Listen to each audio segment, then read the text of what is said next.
누가복음 19장 28절에서 44절 비교적 긴 말씀인데 우리 한 절씩 교독하시도록 하겠습니다. 제가 28절을 먼저 읽겠습니다. 예수께서 이 말씀을 하시고 예루살렘에 향하여 앞서서 가시더라.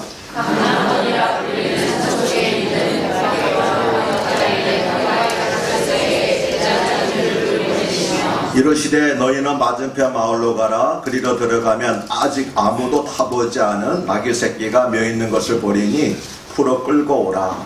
만일 누가 너희에게 어찌하여 그냥 거두는 바라기를 주가 쓰시겠다 하시네. 보내심을 받은 자들이 가서 그 말씀하신 대로 만난지라. 나귀 새끼를 풀되 그 인자들이 이르되 어찌하여 나귀 새끼를 풀느냐. 대답하되 주께서 쓰시겠다 하고 그것을 일시로 끌고 와서 자기들의 겉옷을 나귀 새끼 위에 걸쳐놓고 길을 세우니 가실 때에 그들이 자기의 겉옷을 길에 펴더라. 이미 감난산 내리막길에 가까이 오시매 제자의 온 무리가 자기들이 몸과 모든 능한 일로 인하여 기뻐하며 큰 소리로 하나님을 찬양하여 이르되 찬송하리로다. 주 이름으로 오시는 왕이여 하늘에는 평하여 가장 높은 곳에는 영광이로다 하니 우리 중 어떤 바리새인들이 말하되 선생님여 당신의 제자들을 시험하소서 하거늘 대답하여 이르시되 내가 너에게 말하노니 만일 이 사람들이 침묵하면 돌들이 소리 지르리라 하시니라. 가까이 오사 성을 보시고 오시며 이르시되 너도 오늘 평화에 가는 일을 알았더라면 좋을 뻔하였거니와 지금 내 눈에 숨겨졌도다. 나귀 일지라 내 원수들이 구dun을 잡고 너를 불러 산으로 가고 44절 함께 읽습니다. 또 너와 네 그 가운데 있는 내 자식들을 땅에 내어치며 돌 하나도 돌 위에 남기지 아니하리니 이는 내가 보살핌을 받는 날을 알지 못함을 인함이니라 하시니라. 아멘. 오늘은 교회 절기 가운데 하나인 종려주일입니다. 종려주일은 예수님께서 예루살렘에 입성하실 때 군중들이 겉옷을 길에 펴고 종려나무 가지를 흔들면서 단정한 사실을 기념하는 절기입니다. 군중들이 겉옷을 벗어서 길에 깔고 종려나무 가지를 흔든 것은 전쟁에서 승리하고 돌아오는 왕이나 장군을 환영하는 것이었습니다. 종려나무는 전쟁에서의 승리와 평화를 상징하는 나무였기 때문입니다. 종려나무가 승리를 상징한 것은 갈라진 잎사귀가 마치 창날이나 칼을 연상시키기 때문이었습니다. 여기 두 종류의 나무가 있죠. 종려나무 가지는 여기 화초가 아니고 뒤에 있는 나무 있죠. 이처럼 생긴 것이 종려나무 잎사귀입니다. 이 잎사귀가 마치 창의 끝, 창날처럼 또는 칼처럼 생겼기 때문에 그래서 승리의 상징으로 여겨졌습니다. 또 하나 종려나무가 평안을 상징한 것은 종려나무가 있는 곳에는 오아시스가 있어서 사람들이 그곳에서 안식을 누릴 수 있었기 때문입니다. 그래서 종려나무는 한편으로는 승리의 상징이고 또 한편으로는 무엇의 상징이라고요? 평화, 안식의 상징이 될 수 있었습니다. 종려주일은 사순절의 마지막 주간이며 고난주간이 시작되는 첫날이기도 합니다. 고난주간은 예수님께서 죽으시기 전에 예루살렘에서 마지막으로 보내신 한 주간을 가리킵니다. 이 주간을 고난주간이라고 하는 이유는 예수님께서 이 주간의 금요일인 6월절에 십자가에 못 박혀 죽으셨기 때문입니다. 이 기간에는 육체적인 즐거움을 결정하면서 틈틈이 성경을 읽습니다. 특히 이사야서 53장을 비롯하여 주님의 고난과 관계된 성경 구절들을 깊이 묵상합니다.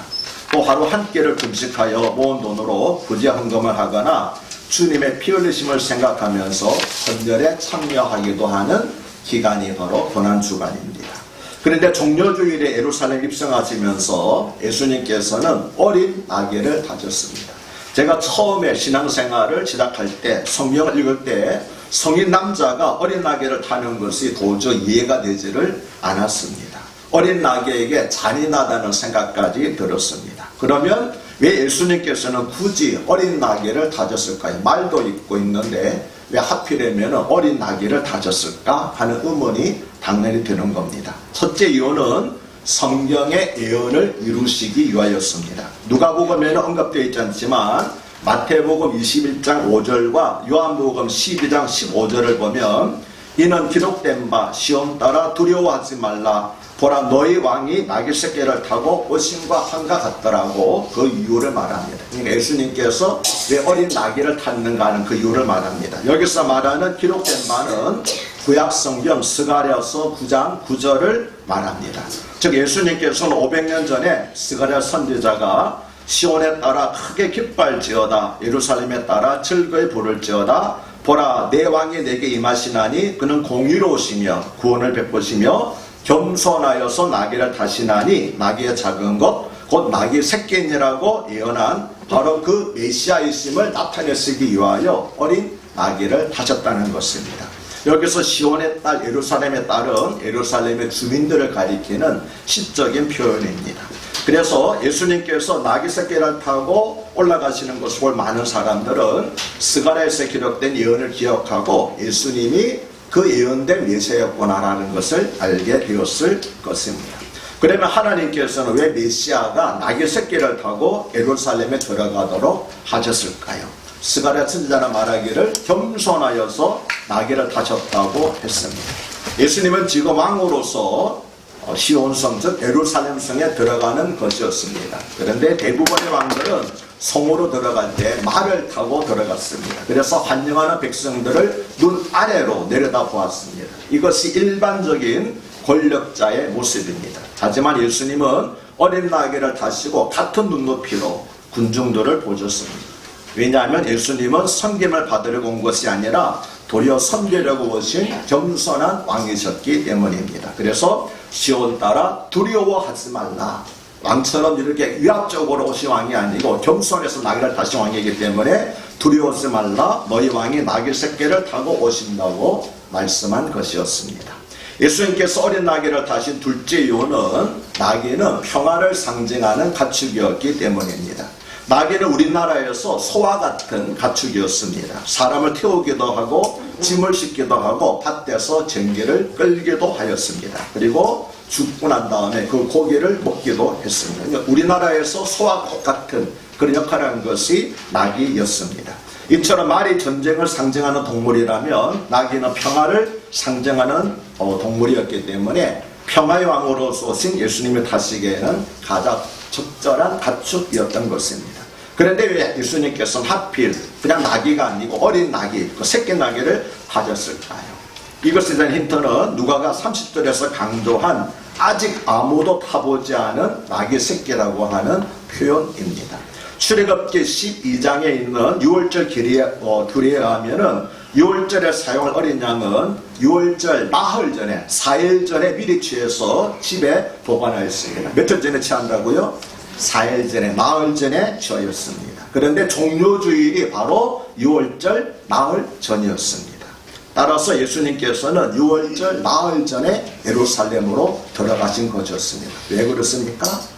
예수님께서 6월절 어린 양으로 죽으시러 오셨기 때문에 바로 6월절 나흘 전에 종료주일에 예루살렘에 들어가신 것이었습니다. 이것은 예수님이 곧 6월절 어린 양이시라는 사실을 말합니다. 그런데 6월절 어린 양을 죽여서 여러 부위로 잘라서 담아놓는 그릇은 손때가 묻지 않는 깨끗한 그릇이어야 했습니다. 그래서 예수님께서는 아직 아무도 타보지 않은 어린 나귀를 타고 예루살렘으로 들어가신 것이었습니다. 그런데 예수님께서 어린 나귀를 타신 것에는 또 하나 숨겨진 중요한 이유가 있었습니다. 이것은 예수님께서 어린 나귀를 타신 세 번째 이유인데 제가 생각할 때는 어쩌면 가장 중요한 이유라고도 할 수 있겠습니다.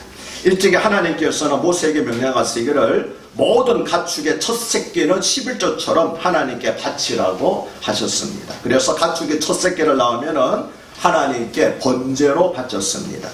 번제는 희생제물 전체를 불태워서 하나님께 드리는 제사를 말하지요. 그런데 집에서 기르는 가축 중에서 오직 나귀는 예외였습니다. 왜 그럴까요? 나귀는 대세견별을 하지 않는 짐승의 가축이었기 때문에 부정한 동물로 구분되어서 하나님께 바쳐질 수가 없었습니다. 그래서 나귀가 첫 새끼를 낳으면 번제물로 하나님께 바치지 않고 목을 꺾어서 죽였습니다. 하지만 만일 나귀의 첫 새끼를 죽이지 않고 살려두고 싶으면 나귀의 첫 새끼는 어린 양으로 속량하라는 말씀에 따라서 어린 양 한 마리를 대신 번제물로 바쳤습니다. 어린 양으로 낙의 첫 새끼를 속량했기 때문에 낙의 첫 새끼는 죽지 않고 살아날 수 있었습니다. 이처럼 예수님께서 어린 나귀를 타신 것에는 깊은 영적인 의미가 있었습니다. 그것은 어린 양의 피로 어린 나귀를 율법의 저주로부터 속량하신 것이었습니다. 저주를 받고 죽어야 할 것은 나귀 새끼였습니다. 그런데 어린 양이 대신 저주를 받고 죽었던 것입니다. 이런 점에서 나귀 새끼는 우리의 모형이라고 할 수 있습니다. 왜 그렇습니까? 우리 역시 죄와 허물로 인해서 죽을 수밖에 없는 존재였기 때문입니다.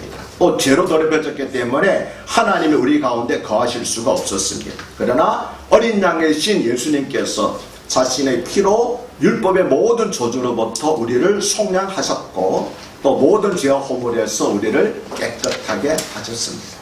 그래서 우리가 하나님이 거하시는 성전이 되게 하시고 하나님께서 사용하시는 깨끗한 그릇이 되게 하신 것입니다. 아멘이십니까?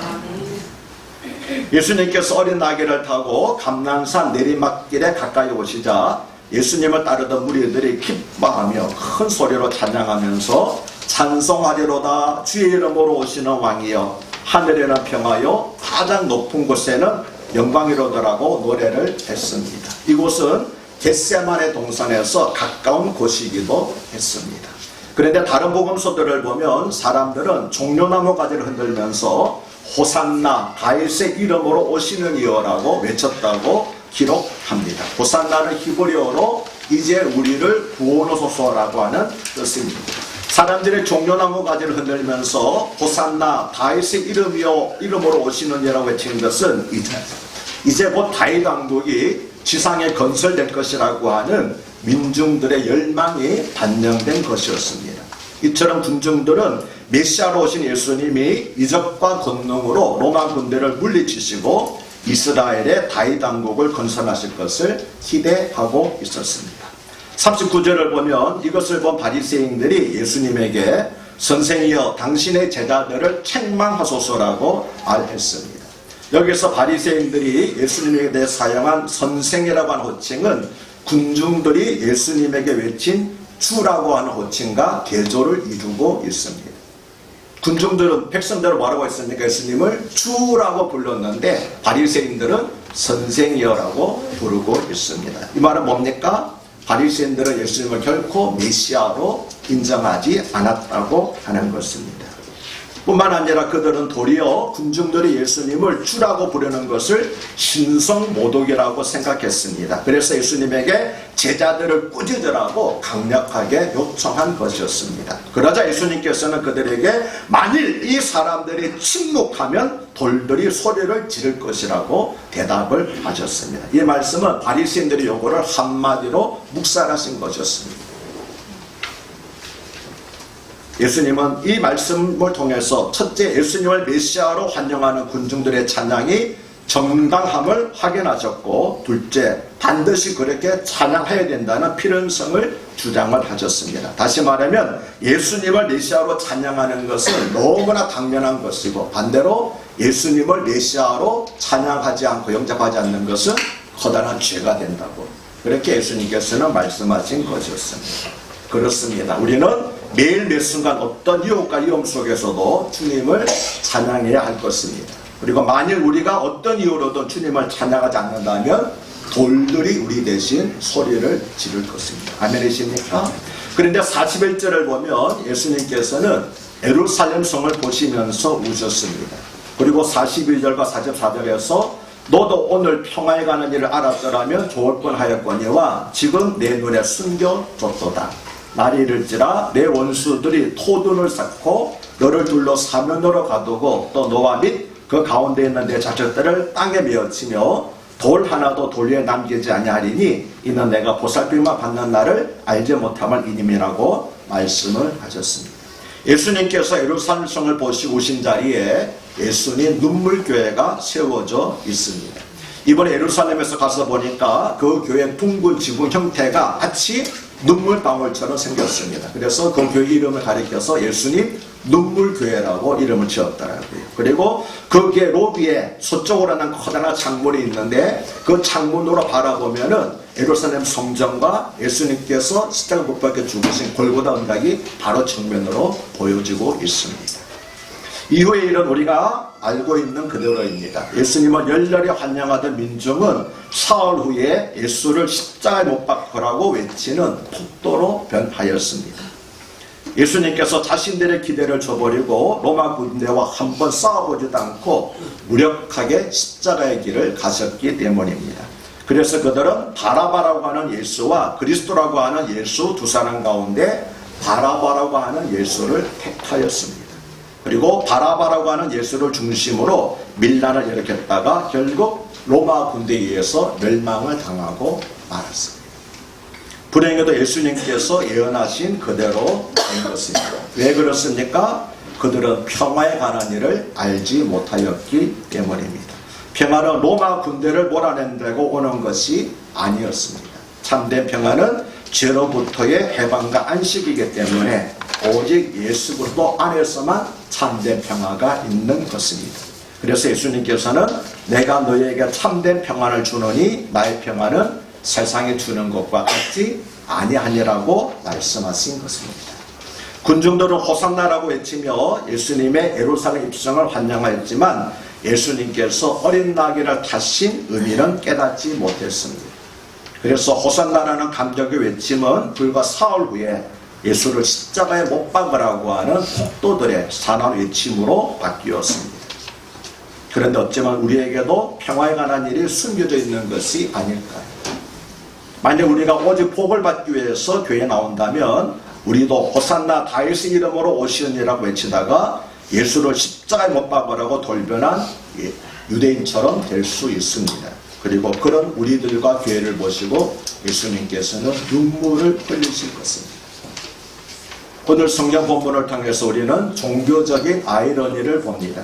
백성들은 메시아를 갈망하면서 예수님을 열렬히 환영하였지만 정작 성경에 박식한 종교 지도자들은 메시아로 오신 예수님을 죽이려고 하였습니다. 종교 지도자들은 백성들에게 열심히 성경을 가르치고 또 오실 메시아에 대해서도 가르쳤지만 정작 그들은 자신이 가르치는 것을 믿지 않았습니다. 오늘날에도 설교자들이 자신이 전하는 메시지를 진심으로 믿는다면 한국교회가 이처럼 부패하고 타락하지 않을 것입니다. 그래서 많이 아는 것이 중요한 것이 아닙니다. 많이 알지 못하더라도 분명하게 아는 것이 더 중요하고 또 아는 것과 믿는 것이 일치되는 것이 참으로 중요합니다. 그렇지 않은 성경 지식은 우리를 교만하게 만들 뿐입니다. 오늘 성령님께서는 종료주일 사건을 통해서 저와 여러분에게 물으십니다. 여러분은 왜 예수님을 믿으십니까? 여러분은 왜 교회에 나와서 예배를 드리십니까?